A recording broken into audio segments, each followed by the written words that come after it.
જય સમય વિદ્યાર્થી મિત્રો, આજે આપણે ધોરણ 10 સંસ્કૃતમાં પાઠ 17 એનો એક ભાગ 2 આપણે જોવાના છીએ. તો મિત્રો આપણે એની વિશે થોડું ભણી ગયા છીએ ભાગ 1 ની અંદર. આજે આપણે આગળનો છે એ અભ્યાસ છે એ ભણવાના છીએ.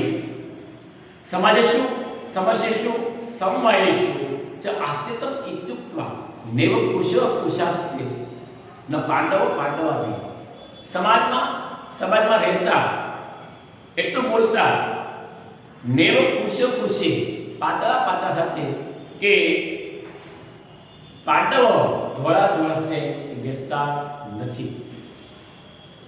આપણે કોઈ જગ્યાએ સમાજમાં જઈએ તો સમાજની અંદર એવો કોઈ વર્ગ નથી કે જે આપણને આ વસ્તુ કહે કે ભાઈ તમે આની સાથે બેસો, આની સાથે બેસો. એવો કડક નિયમ નથી. તમારે જે રીતે રહેવું હોય, જે રીતે બેસવું હોય એ રીતે બેસી શકો છો. પાતળા હોય, ધોળા હોય, જાડા હોય, કોઈ પણ વ્યક્તિ હોય. તો અહીંયા આપણે કીધું છે યેશ એવ કિંચિત અર્થકૃતમ અંતર્યામી તરેવો સાહસ.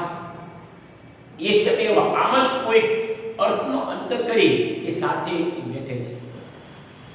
કોઈ અર્થ કરી કે ભાઈ આ વ્યક્તિ સાથે આ પ્રકારે બેસવાનું છે કે આપણો મિત્ર છે, આપણો ભાઈ છે, આપણો પાડોશી છે, આપણો કુટુંબી છે, તો એ અર્થ કરીને બેસે છે.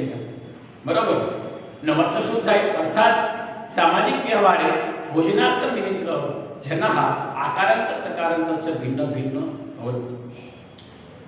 સામાજિક વ્યવહારમાં ભોજન માટે નિમંત્રાયેલા લોકો આકાર અને પ્રકારથી એ અલગ અલગ હોય છે.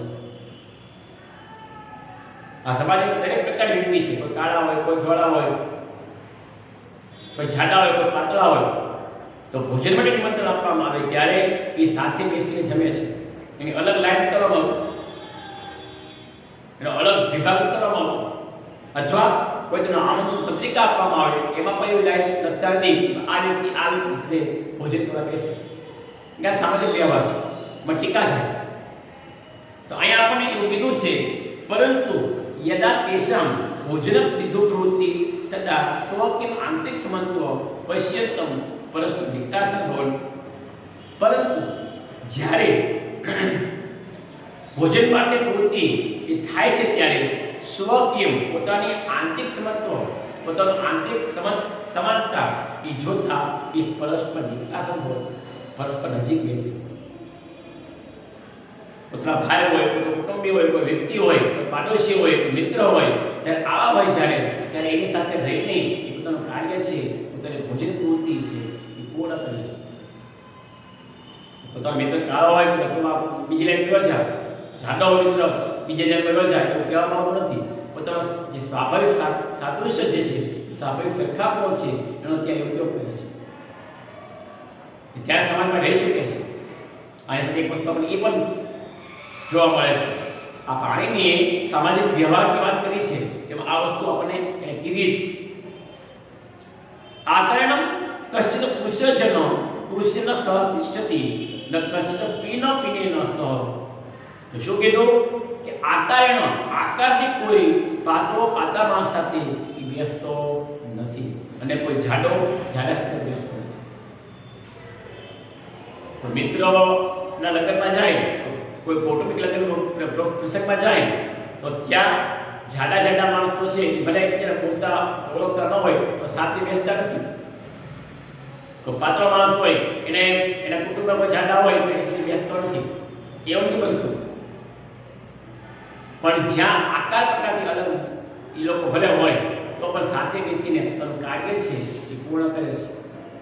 બરોબર? તો આપણે કીધું છે કે પરંતુ જેઓ કિંચિત અર્થકૃતમ કોઈ અર્થ કરીને અર્થાત કોઈ પ્રયોજન કરીને સાદૃશ્ય ભોતી એ સરખાપણું જુએ છે. તો સાદૃશ્ય અનુસર એટલે સરખાપણુંને અનુસર કરે છે.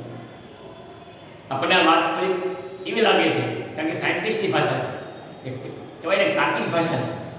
સાદૃશ્ય એટલે સરખાપણું. શું કીધું આપણને કે કોઈ અર્થ કરીને, કોઈ પ્રયોજન કરીને એ સાદૃશ્ય કરે છે, સરખાપણું કરે છે. અને પછી વાત કરી કે એ સાદૃશ્યની અનુસર કરે છે.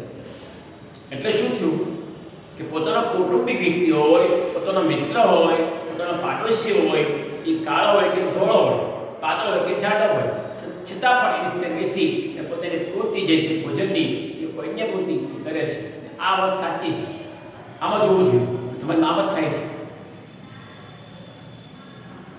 ત્યાં એ જાડાને કે પાતળાને કાળા કે ધોળાના અલગ ભાગ કરતો નથી. સ્વાભાવિક સરખાપણું ત્યાં મળેલું છે અને એ પ્રમાણે કાર્ય કરે છે અને કરવું જોઈએ. તો આની અંદર આપણને એવું કીધું છે કે ભાઈ તે એવમ પરસ્પર નિકટાસનમ ભવન્તિ, એટલે તેઓ નજીક બેસે છે. આ સ્વાભાવિક સરખામણો કરી અને પોતે નજીક પોતાનું કુટુંબ છે, પોતાનો પાડોશી મિત્ર છે એનો જૂથ બનાવીને એ ત્યાં રહે છે.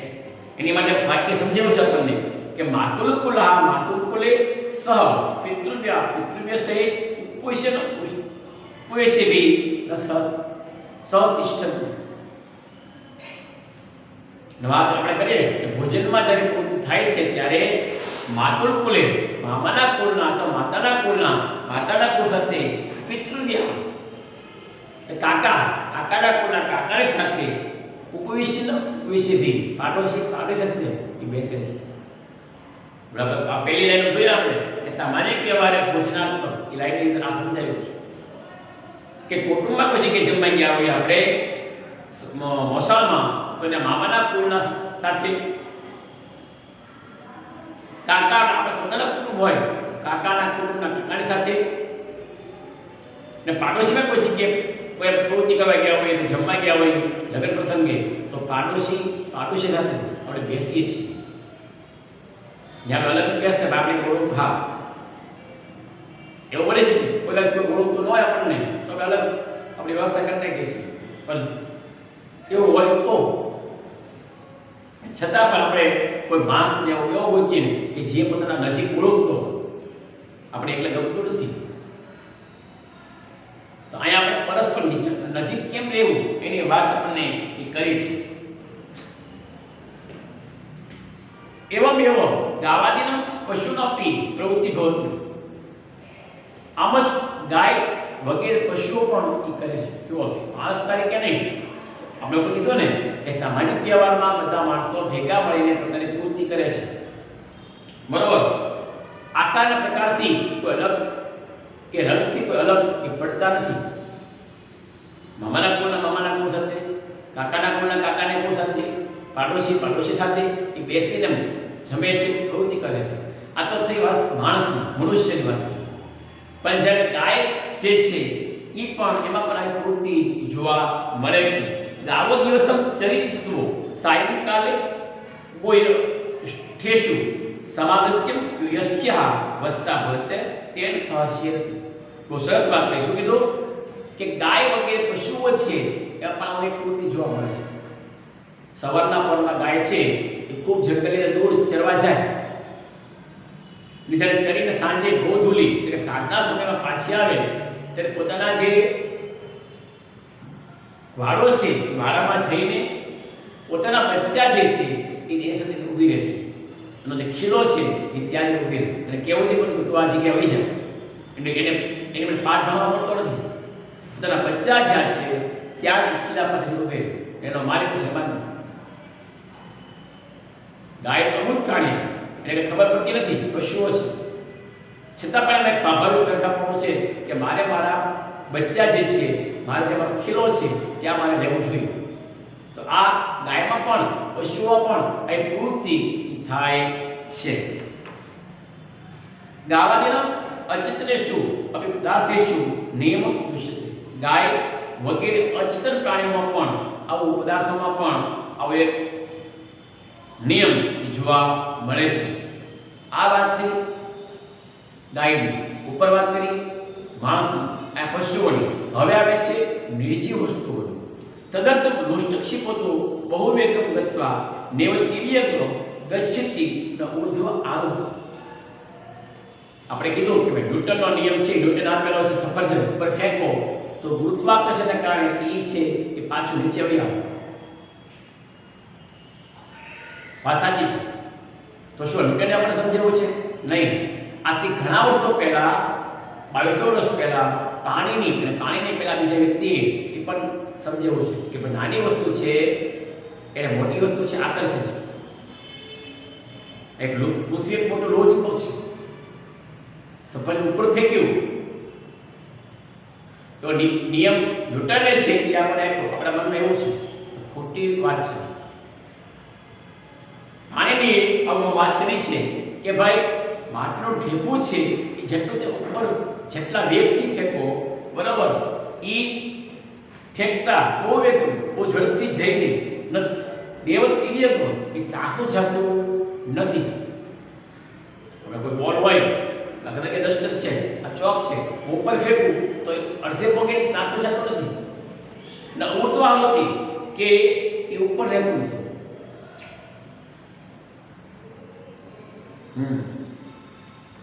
કે ઉપર તો જતું નથી. ચોક ફેંકવું ઉપર ઉપર આકાશમાં ગયો છે અથવા વચમાં લટકતો નથી અથવા ત્રાસો જતો નથી. શું કામ? તો કે સપૃથ્વી વિકારો વર્તતી પૃથ્વી એવ આપે છે. માટેનું ઢેફું છે એ પૃથ્વીનો વિકાર છે. ધૂળ એ ધૂળમાં જ રહે ઉપર આકાશની અંદર કે વચમાં એ લટકતો નથી અથવા ઉપર જતો નથી. આ નિયમ છે, ચોખ્ખો નિયમ છે. બરોબર. તો શું કીધું? પૃથ્વી વિકાર આ પૃથ્વીનો વિકાર છે, પૃથ્વીની વસ્તુ છે. એથી પૃથ્વી અંગચતી આ માટે પૃથ્વીમાં પાછી આવે છે. એથી સાદૃશ્યતાઓ આ સરખાપણું છે કે માટીનો ઢેફું છે માટીમાં શોભે એ આકાશમાં ઉપરમાં જાય અથવા નીચે એ લટકતું નથી. તથા જ્યોતિષ વિકાર અર્ચી આકાશ દેશી નિવાત સુપ્રજ્વલિત નેવ તીયગ ગચ્છતિ નવ આરોપ. સૂર્ય છે એ આપણને કિરણો આપે છે બરાબર. જ્યોતિષ એટલે કિરણ, સૂર્યનો કિરણ.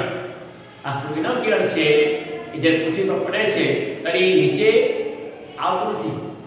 કે સૂર્યના વિકારમાં એ પાછું છે એ આકાશ દેશે આકાશમાં પ્રજ્વલિત આકાશમાં સળગી અને ન તીર્ય તો ત્રાસો જતો નથી ન ઉર્ધ્વ આરોપી કે એ ઉપર પણ જતો નથી. જ્યોતિષ વિકારો જ્યોતિષ્યવમ ગચ્છ તાવત.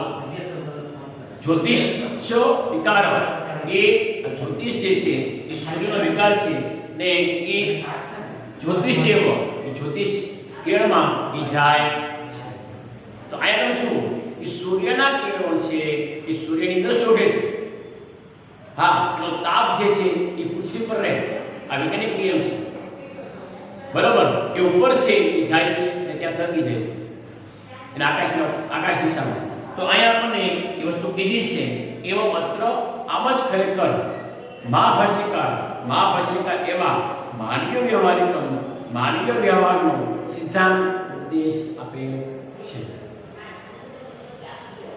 આ પતંજલિ છે એણે આપણને આવો એક માનવીય વ્યવહારનો ઉપદેશ અને અને તેની સાથે એને ગુરુત્વાકર્ષણ સિદ્ધાંત સ્વાભાવિક સરખામણીની વાત કરી, પછી માનવીયતાની વાત કરી અને પછી એની અંદર તેને ગુરુત્વાકર્ષણ સિદ્ધાંત અને સૂર્યના સંબંધમ સિદ્ધાંત પૃથ્વીનો અગ્નિ સાથેનો અને સૂર્ય સાથેનો સંબંધ અને સિદ્ધાંતનો ઉપદેશ આપણને આપેલો છે.